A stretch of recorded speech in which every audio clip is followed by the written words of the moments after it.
उनका स्वागत नमस्ते भारत, आप देख रहे हैं WH न्यूज। मैं विजय खौसे। इस वक्त मैं उत्तर नागपुर में हूँ और गरीब नवाज नगर में नितिन गडकरी जी की यहाँ पर सभा है। आप देख सकते हैं भारी मात्रा में जो है लोग सभा के लिए जुटे हैं और नितिन गडकरी जी जो है आज इस सभा को संबोधित करने वाले हैं।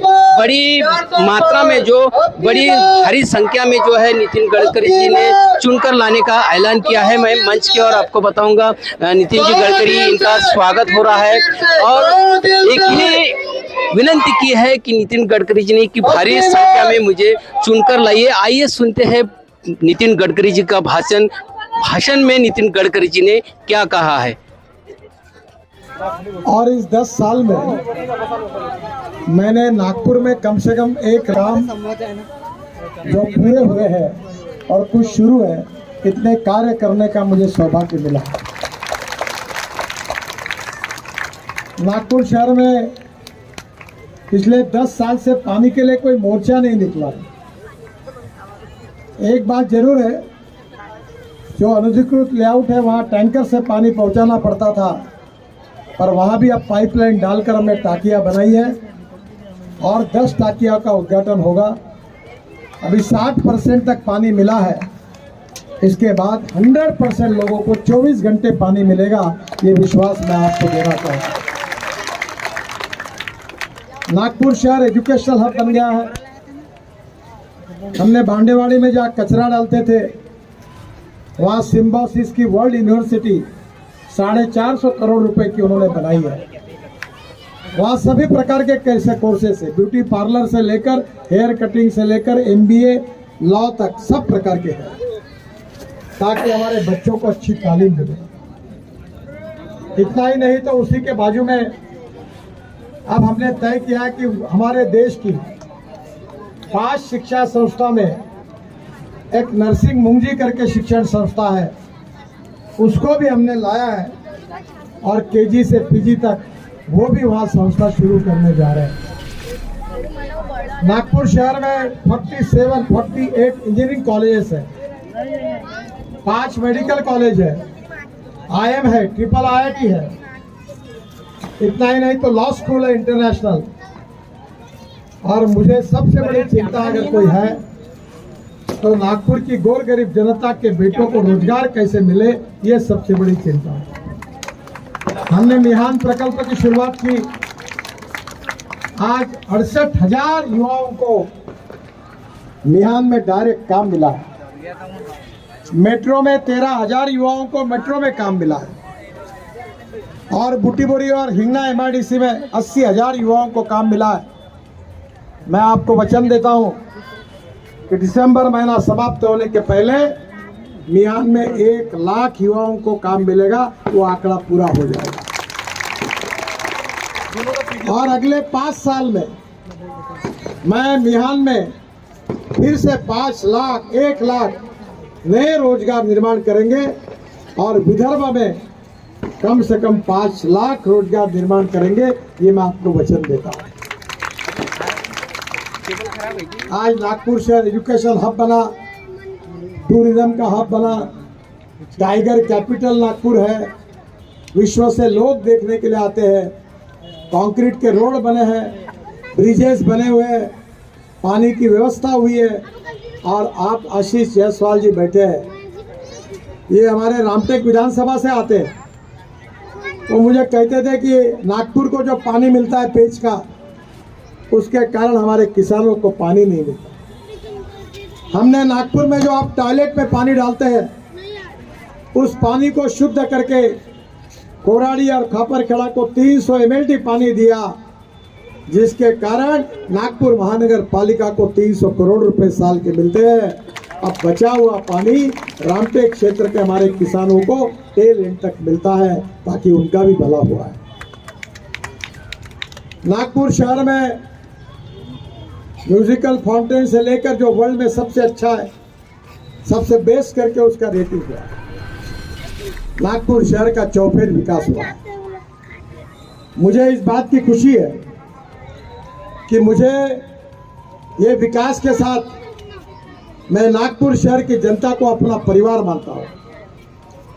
नागपुर की जनता मेरा परिवार है, और मैं नागपुर को जनता का, मैं भी, मेरा नागपुर मेरा है और मैं नागपुर का हूँ, इसी बात पर मेरा विश्वास है। मैंने जात पंथ धर्म भाषा इसके आधार पर काम नहीं किया। मैं अक्सर हमारे आए हुए लोगों को कहता हूँ कि जो करेगी जात की बात उसको कस के पड़ेगी लात। ये बात ही मत करो आप। पूरा नागपुर हमारा परिवार है, हम सब लोग हमारे हैं। गरीब गरीब होता है, गरीब को जात पंथ धर्म और भाषा नहीं होती। जिस भाव में पेट्रोल हिंदू को मिलता है उसी भाव में मुसलमान को मिलता है। और इसलिए मैंने सेवा का काम किया। 45,000 से ज्यादा हार्ट के ऑपरेशन करके दिए, 20,000 से ज्यादा कैंसर के रोगियों की मदद की।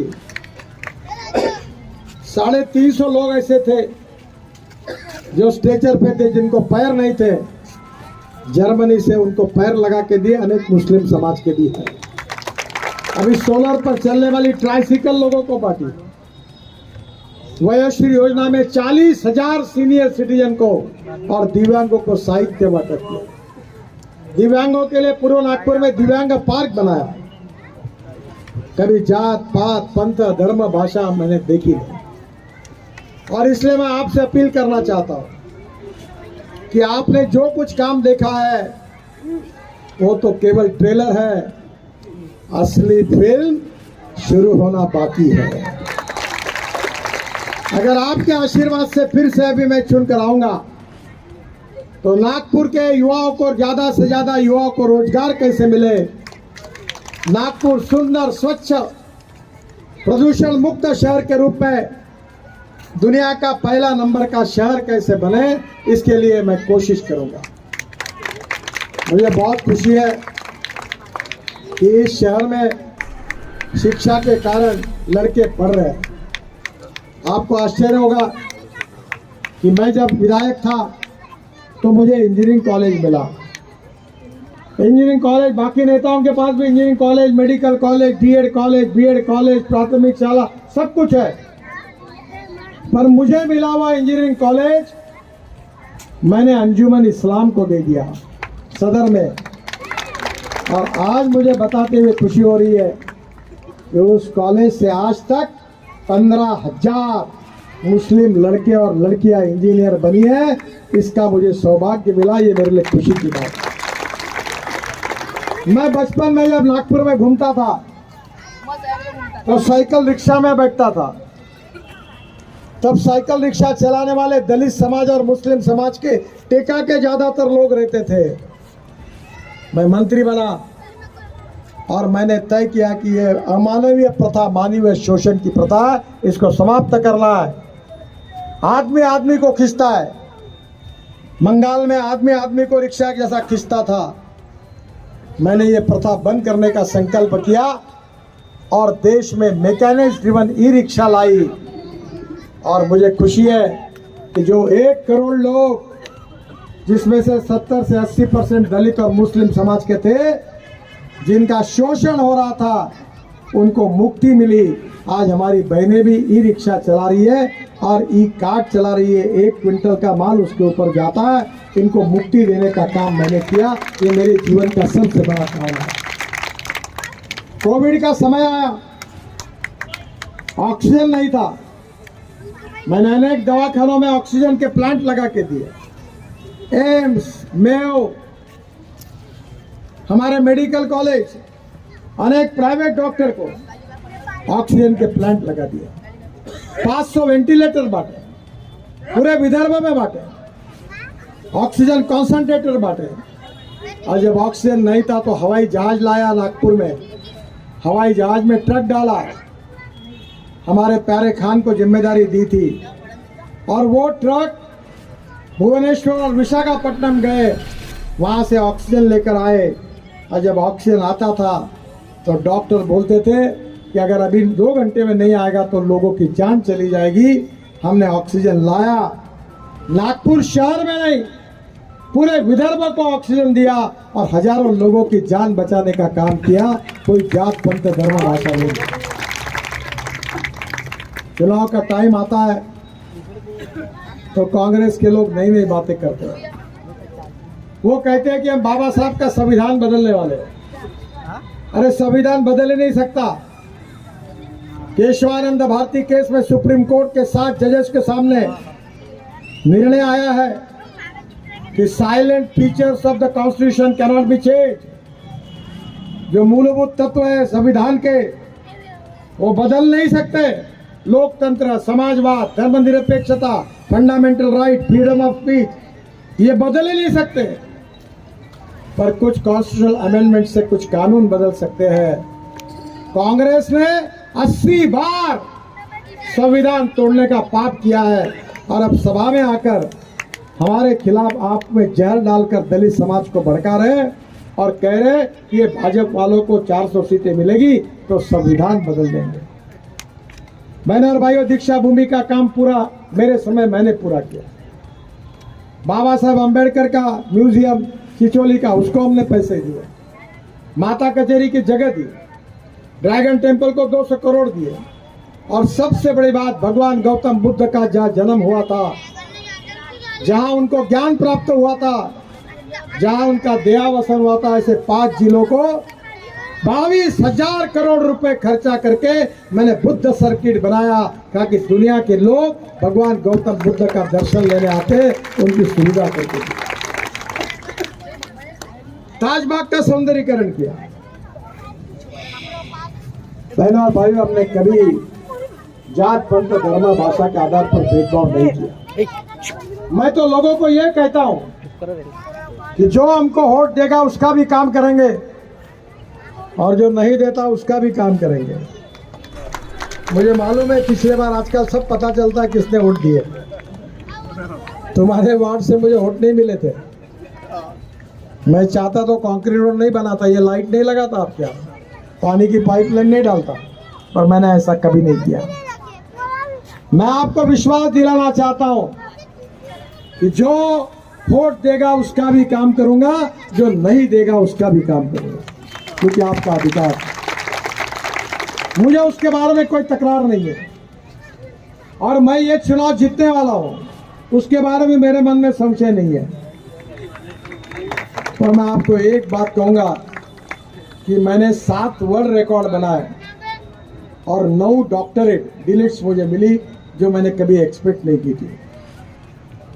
मेरा कभी सपना नहीं था, मैं इतना विद्वान भी नहीं हूं, पर मेरे मन में एक इच्छा है कि इस बार नागपुर के लोकसभा क्षेत्र से मेरे जीत का एक रिकॉर्ड हिंदुस्तान में बने और मुझे कम से कम 5 लाख से ज्यादा वोटों से आप मुझे जिताइए। ये कहने के लिए मैं आपके पास आया हूं। आपका आशीर्वाद, आपकी शुभकामनाएं, आपका सभी प्रकार का जो प्रेम है, यही मेरी पूंजी है। और मैं यही कहता हूं, न जात पर न पात पर, किए हुए काम पर वोट मुझे दीजिए। मैं सेवा करता हूं, सब जात, पंथ, धर्म, भाषा सबकी करता हूं। मैंने ये किया ही नहीं। मैं हमारे सभी नेताओं को कहता हूं कि मैं 80% सामाजिक काम करता हूं। गांव, गरीब, मजदूर, किसान के लिए काम करता हूं। मैं करता रहूंगा। मैं विदर्भ में एग्रो विजन करता हूं, 5 लाख किसान आते हैं। फिर मेरे कॉन्स्टिट्यूंसी के है। मैंने एडवांटेज विदर्भ किया, खासदार उद्योग महोत्सव, विदर्भ में इन्वेस्टमेंट आया और युवाओं को रोजगार मिले, सब थोड़ी मेरी कॉन्स्टिट्यूंसी है। मैंने सांस्कृतिक महोत्सव, क्रीड़ा महोत्सव किया। मैं 350 खेलने के मैदान नागपुर में बनाना चाहता हूँ। हर विधानसभा क्षेत्र में 2-2 स्विमिंग टैंक बनाना चाहता हूँ, ताकि हमारे बच्चे दिन भर मोबाइल खेलते हैं, इनकी जिंदगी खराब हो जाएगी। अगर बच्चों का जीवन बदलना है तो वो मैदान पर खेलना चाहिए। फुटबॉल हो, हॉकी हो, क्रिकेट हो, कबड्डी हो, खो खो हो, तो उसका व्यक्तित्व बनेगा। और एक बार नहीं 10 बार नमाज पढ़ो, पर ज्ञान, विज्ञान, तंत्र विज्ञान हासिल करो। क्या मुस्लिम समाज के लड़के लड़कियों ने IAS ऑफिसर नहीं बनना चाहिए? क्या मुस्लिम समाज के लड़के लड़कियों ने पुलिस ऑफिसर नहीं बनना चाहिए? क्या उद्योगपति नहीं बनने चाहिए? 60 साल में कांग्रेस ने क्या दिया? चाय की टपरी, पान ठेला, कबाड़ी का दुकान, ट्रक ड्राइवर, क्लीनर, इसके अलावा कोई धंधा दिया? और वही सांप्रदायिकता का पॉइजन डाल डाल के भड़काने का काम करते हैं। मुझे बताइए कि मैंने इंजीनियरिंग कॉलेज दिया तो 15,000 मुस्लिम लड़के और लड़कियां इंजीनियर बनी, अगर मैं नहीं देता तो क्या होता? मैं मोमिनपुरा में कामठी रोड को जोड़ने वाला ब्रिज बना रहा हूं, तो मेरे कार्यकर्ता है बोले यहाँ कोई होटल नहीं मिले तुमको, ब्रिज क्यों बनाते हो? इसके बजाय दूसरी जगह बनाओ, फायदा होगा। मैंने कहा अरे भैया, जिसने वोट दिया उसका भी भला, नहीं दिया उसका भी भला, ये राजनीति हमको नहीं करना। और इसलिए आप मेरे पर विश्वास रखिए, आपका सर्वांगीण विकास और उन्नति के लिए मैं कटिबद्ध हूँ। नागपुर शहर और नागपुर की जनता का विकास हो, सबको पीने के लिए पानी मिले, अच्छे रोड मिले, अस्पताल मिले, युवाओं के हाथों को काम मिले, रोटी कपड़ा मकान मिले और आपका विकास हो, सर्वांगीण विकास हो, यही मेरा संकल्प है। और इसीलिए मैं आपसे प्रार्थना करने के लिए आया हूं कि आपका वोट मुझे दीजिए, सेवा करने का मौका दीजिए। आपने अनेक लोगों को अपनाया है, जरा एक बार मुझे भी वोट देकर अपनाइए। अगर ठीक काम नहीं हुआ तो अगले बार बदल दीजिए, पर आप मुझे समर्थन करिए, यही हाथ जोड़कर आपसे प्रार्थना करने के लिए मैं आया हूं। मैं बहुत धन्यवाद देता हूं आप सबको कि आप इस सभा में आए। अभी मैं नारी में सभा में था, करीब 7-8 हजार लोग वहां उपस्थित थे और सभा के माध्यम से अपनी बात लोगों तक जाती है। अगर आपको मेरी बात सही लगती है तो आपके दोस्त, आपके मित्र, आपके परिवार के लोग, उनके पास मेरी प्रार्थना पहुंचाइए और उनको भी ये कहिए कि वो जरूर मुझे वोट दे, और ये प्रार्थना पहुंचाने का काम आप करिए। यही हाथ जोड़कर आप सबसे अनुरोध करता हूं। फिर से एक बार आप सबको बहुत बहुत धन्यवाद देता हूं और मेरी बात समाप्त करता हूं। नमस्कार।